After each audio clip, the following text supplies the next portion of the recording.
જય માતાજી બધાને। તો આજે હું બનાવું છું દહીંવાળું બટેકાનું શાક। આવું શાક તમે ક્યારેય નહીં બનાવ્યું હોય તો વિડીયો તમે પૂરો જોજો અને ગમે તો લાઈક કરી દેજો।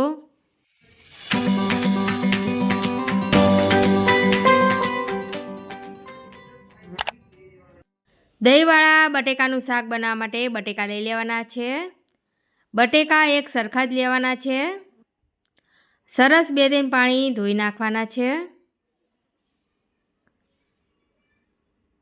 બટેકા ધોઈ નાખ્યા છે તો એને બાફી દઈશું। બટેકા બફાઈ ગયા છે તેની છાલ ઉતારી દઈશું। ઠંડા થાય પછી તેની છાલ ઉતારવાની છે, નકર ગરમ હોય ત્યારે દાજી જવાશે। આવી જ રીતે બધા બટેકાની છાલ ઉતારી દઈશું। 2 સૂકી ડુંગળી લઈ લઈશું। સૂકી ડુંગળીના ફોતરા કાઢી નાખવાના છે અને એને ઝીણી ઝીણી સમારી દેવાની છે। વિડીયો તમે પૂરો જોજો અને જ્યારે તમે તમારા ઘેર બનાવશો તો આ શાક એકદમ પરફેક્ટ બની તૈયાર થઈ જશે। ગેસ ઉપર એક કઢાઈ મૂકી દઈશું। કઢાઈમાં તેલ નાખવાનું છે અને તેલ ગરમ થાય એટલે બટેકા નાખવાના છે। તેલ ગરમ થઈ ગયું છે તો બટેકા નાખીશું। ધીમી આંચ ઉપર બટેકાને ફ્રાય કરી દેવાના છે। આવી રીતે બટેકા ફ્રાય કરીને શાક બનાવશો તો આ શાક એકદમ ટેસ્ટી બનશે। ધીમી આંચ ઉપર બટેકાને ફ્રાય કરી દેવાના છે। ઉપર થોડુંક મીઠું નાખવાનું છે। થોડી હળદર નાખીશું। મિક્સ કરી દઈશું। બટેકા ફ્રાય થઈ ગયા છે। ચમચીથી આવી રીતે કાણા કાણા કરી દેવાના છે। બટેકાને આવી રીતે કાણા કાણા કરવાથી જ્યારે ગ્રેવી બનાવો ત્યારે આ ગ્રેવી બટેકામાં એબ્ઝોર્બ થઈ જાય છે અને આ શાક એકદમ ટેસ્ટી બની જાય છે। બટેકા ફ્રાય થઈ ગયા છે તો એક પ્લેટમાં કાઢી દઈશું અને આ જ કઢાઈમાં આપણે શાક બનાવવાનું છે। તેલ નાખવાનું છે। તેલ ગરમ થઈ જાય એટલે આખા મસાલા નાખીશું। લવિંગ, બાદિયા, તેજપત્તા અને સૂકા લાલ મરચાં નાખ્યા છે। જીરું નાખવાનું છે।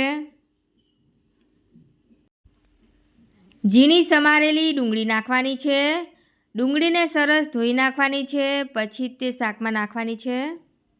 ફ્રાય કરી દઈશું। ડુંગળીને ચડવા દેવાની છે।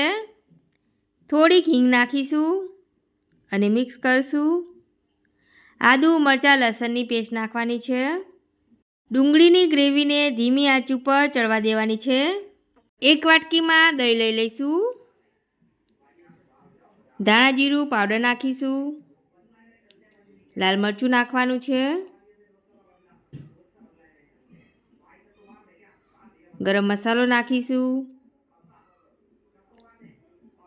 હળદર નાખીશું। સ્વાદ અનુસાર મીઠું નાખીશું। ચમચીથી હવે મિક્સ કરી દઈશું।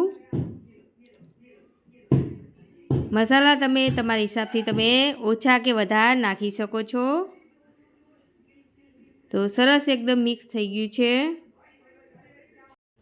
આવું તમે દહીંવાળું શાક ક્યારેય નહીં બનાવ્યું હોય તો એકવાર તમે તમારા ઘેર જરૂરથી ટ્રાય કરજો। આ ગ્રેવીને હવે આપણે ડુંગળીની ગ્રેવીમાં નાખવાની છે। વાટકીમાં થોડુંક પાણી નાખીશું અને મિક્સ કરીને ગ્રેવીમાં નાખી દઈશું। ચમચાથી મિક્સ કરીશું। થોડું ઢાંકી દેવાનું છે અને ગ્રેવીને સરસ ધીમી આંચ ઉપર ચડવા દઈશું। ગ્રેવી ચડી ગઈ છે। ગ્રેવીમાં બટેકા નાખવાના છે। મિક્સ કરી દઈશું અને ઢાંકણું ઢાંકી ધીમી આંચ ઉપર ચડવા દેવાના છે। લીલા મરચાં લઈ લઈશું। લીલા મરચાંને લાંબી લાંબી ચીરીઓ કરી દેવાની છે। આવી રીતે લીલા મરચાંની લાંબી ચીરીઓ કરીને તમે શાકમાં નાખશો તો આ શાક જેવું રેસ્ટોરન્ટમાં મળે તેવું જ બની તૈયાર થઈ જશે અને ટેસ્ટી પણ બનશે। ઢાંકણું ખોલી દઈશું। ચમચાથી શાકને મિક્સ કરી દેવાનું છે. લીલા મરચાં નાખવાના છે અને ઢાંકણું ઢાંકીને ધીમી આંચ ઉપર શાકને થોડીક વાર ચડવા દઈશું.